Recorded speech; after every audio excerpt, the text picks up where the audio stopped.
How if Iowa ruins Nebraska's season? Brutal. How would fans take that? Not good. Because that's no matter what anyone says, that's your rival. Yep. And if Iowa were to do that, especially after the 15-point collapse in Iowa City. Many people would say that's been a turning point of the year, too. Yeah. So it would not be great to have the turning point come against your rival and also have your season maybe end with your rival.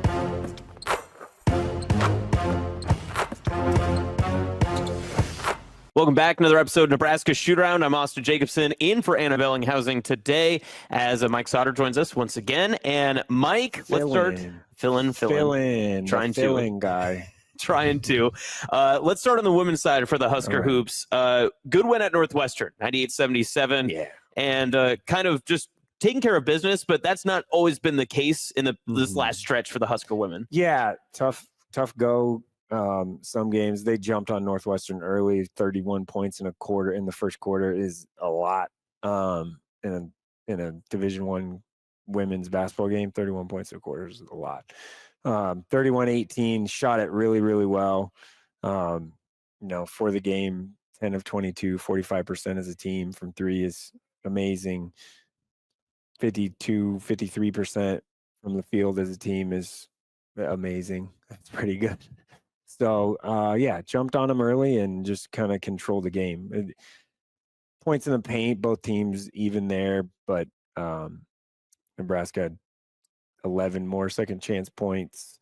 Northwestern fast break points were more, but bench obviously was a clear advantage, 38-26 for Nebraska. So 4 players in double figures is always going to be the key for Nebraska, and Alexis Markowski scored 30 points again, which is pretty phenomenal. Only 8 rebounds, though. What is she doing? No, I'm just kidding. But at 6 offensive rebounds is big for one player. So 6 of their 17 offensive rebounds. They had 17 offensive rebounds. A lot in a game. And gave up 12. So, but it's still pretty good. You scored 98 points. It's always going to be good. Yeah, a good day in the office for the Nebraska scoring for sure. They start the Big Ten tournament, obviously, later this week. They're going to be in that first round taking on one of the bottom seeds in Rutgers, Nebraska, the 10th seed. That game is going to tip off around 5 o'clock. What's the ceiling for this team now? Obviously, the dynamic has changed significantly with injuries, where the season has gone. It is a run maybe in the cards for this Husker team? Do you think that they have the capability? Yeah, I do. And Britt Prince back. She played against Northwestern 32 minutes. It's a ton. She scored 15 points. She's back to her normal self, right? Had 6 assists and only 2 turnovers. So back to normal Britt. So feel like she's probably fully healthy and ready to over the point guard position again. And really kind of, you can tell just they were a little more free flowing, had a little more kind of juice offensively, obviously, against Northwestern, who's not great. Northwestern's 2-14 in the Big Ten, how they finished the season. So can they make a run? Yes. How deep of a run? I don't know. Last year they surprised and made it to the final and almost beat Iowa in that final. So can they also lose any game they play? Yeah. Right. So you're kind of in a one of those things where every game matters here down the stretch for the women. I still think they're comfortably in the NCAA tournament. A win or 2 would certainly help. 2 would definitely kind of solidify that even more. Don't lose to Rutgers, and then you're in the NCAA tournament, like a surefire, no question. Right. I do think that they're in anyway. Maybe in that like 9 seed area. Yeah, don't give a reason to fall out of that don't give conversation. There's always bid stealers this time of year, so don't be in that. Don't be what's the word I'm looking for? Don't let that happen to you, basically. Right. So if they can take care of business against Rutgers, I do think that they can make a run at least to the semis. And then anything can happen because you'd play either USC, UCLA. When those are the 2 best teams. Have been the 2 best teams. They played. If they do beat Rutgers to play Michigan, who just kind of smacked them. It was a week or two ago. So how do you flip that script and make that game a little bit different is key for them. So, and getting that fourth double-digit score like they did against Northwestern, always going to be key for them. And Birdie Rimdahl, again, she had 17 points against Northwestern. She's been playing extremely well. And I think with Britt back kind of alleviates some pressure, ball handling and stuff from her. And then same thing with Kellen Hake, who she only had 4 against Northwestern, but it's one of those things where she can knock down threes and things. So I think they're finding rhythm. It's always good to end the regular season with a win. And then you go into postseason with a little bit of momentum, which they needed after kind of losing pretty bad on senior day. Going from the women to the men's side, momentum is definitely in need when it comes to the Husker program. Obviously, the Michigan game kind of set basketball backwards, but then the Minnesota game, maybe one of the more frustrating contests that Husker fans have had to watch. And by the reaction from the players on the floor, it looked like it was also a very frustrating loss for Juwan Gary and maybe especially Bryce Williams. Yeah.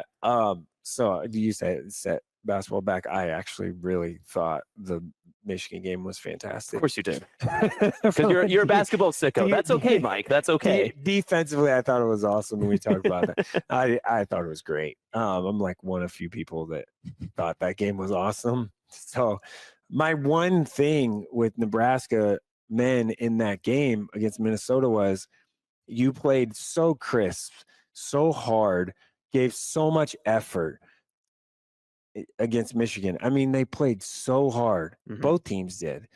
And on the defensive end, they were on point the whole game. And then Minnesota, you're lost. Yep. And the effort isn't the same. You can see it. Like you can see that they just weren't, they got a little confused. They're out of sorts. Like, how does that happen? Especially in the situation that you're in. You're in a situation where it wasn't an absolute must win. It was damn close. And now you're in a situation after losing to Minnesota where you didn't basically play to your standard for 25 minutes, where you now have 2 games here. And like it's at Ohio State, and then Sunday you host Iowa. Yeah, they put their backs up against the wall. The question now is can they get themselves out of the situation they put themselves into? So there are scenarios where Nebraska, if they were to lose these 2 games left in their regular season, where they don't even make the Big Ten tournament, right? Which would be an epic collapse if you think about it, from where this team was. Yes, they lost 6 in a row in the middle of the Big Ten play, but then they won 4 in a row, and they have these 6 quad 1 wins and all this stuff. And then like they went from being a 7 or 8 seed in the NCAA tournament to not making the Big Ten tournament. Holy crap. That's like a big gap. Now the Big Ten is really competitive. It's really hard. They had a key injury that they had to deal with, and like still dealing with it. It feels like, because Berkay didn't play well the 2 games he's been back. It's still very frustrating, like losing to Minnesota in the manner it happened. It's not just losing to Minnesota, because Minnesota's now won 4 in a row on the road, and 5 of their last 6 on the road. They're a much better road team than they are a home team, which is very odd in league play. Very odd. And I don't understand the lack of urgency from the jump in that Minnesota game. I don't get it. I think fans should be frustrated. I think people should be. I know Fred Hoiberg today in his availability said this is one of the toughest weeks of his career. That's hard to deal with, because you lost to Michigan on in the last moments, and then you tried to fight back. You climbed all the way back from 19 down, and you had a chance to win if you get a defensive stop, and they didn't. And with 4 seconds left in the game, to, by the way, a guy that before the game had 4 3-pointers the entire Big Ten season. Yep. And the one guy, just killed you the whole game, and you left him wide open.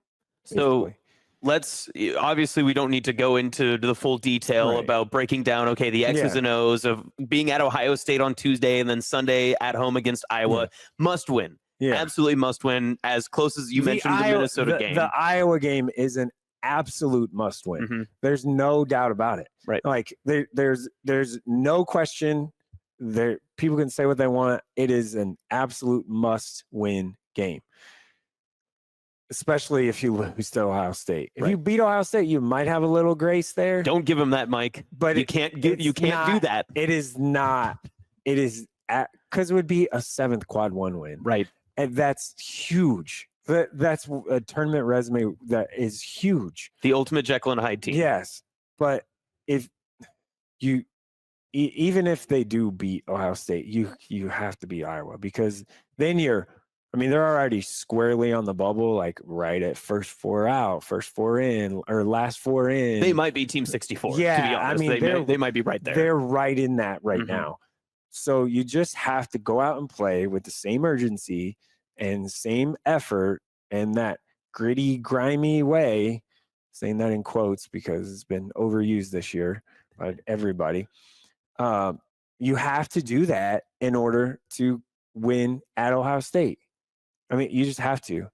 And to the Ohio State thing, at the beginning of the year, if you would have said, man, if Nebraska splits with Ohio State, that would be a bad thing.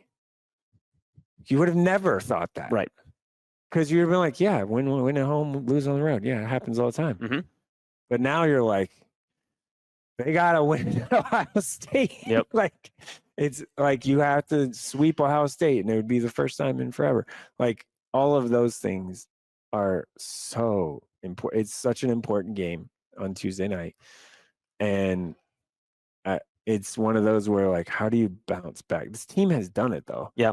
Because you lost the 6 in a row, and then you bounce back from that. So they've shown their ability to flip the script and change it. It just is the wrong time of the season to have to do that. Right. The pressure is all on them. Captivating to say the least. They know drama. Yeah, and another thing about Minnesota is, like, Minnesota came out as a team fighting for their postseason lives to just make the Big Ten tournament. Mm-hmm. Nebraska should have had that same energy and, like, thought, and they did play tight. It felt like it was tight in the arena, just like the crowd. It felt like there was some tension, like, oh man, like, because it didn't start great. Braxton Mia got fouled 4 times in the first 4 minutes and went 1 of 6 at the free throw line. It's like, oh no, after he had been like 4 of 5 the last couple games in a row. And like, it just, I think that was a little deflating at the beginning, where you just start from the line 1 of 6 and you're like, oh man, because they could have been up like 8-2 or something early, 8-4, and then you're feeling kind of good. Right. Well, it didn't happen. Well, nonetheless, Nebraska has their back against the wall, and they'll have to see if they can win it out here in the remaining stretch of the regular season at Ohio State, 8:00 on Tuesday, and then Sunday at home against Iowa for an 11:30. Senior day, too. Senior tip-off day. Yeah. Here's one thing on the Iowa thing. We can get out of here. How, if Iowa ruins Nebraska's season, brutal, how would fans take that? Not good. Because that's no matter what anyone says, that's your rival. Yep. And if Iowa were to do that, especially after the 15-point collapse in Iowa City. Many people would say that's been a turning point of the year, too. Yeah. So it would not be great to have the turning point come against your rival and also have your season maybe end with your rival. It wouldn't go well. Right. Like, there would be a lot of people that would be saying people should be finding new jobs or new places to play and all that stuff, which I hope does not happen. I like Fred a lot. I like his staff a lot. I think they do a good job. So I just would not be good. Yep. It would not be good. A lot of chapters left to be written, especially in this next week for Nebraska basketball. But if you're ever looking for more, you can find it here with the Hurrdat Sports team. And for more Nebraska shoot-around, Mike will definitely be back next week, and we'll see what the week gives for Nebraska basketball. What the conversation's going to be like. Yeah. All right, this is Nebraska shoot-around.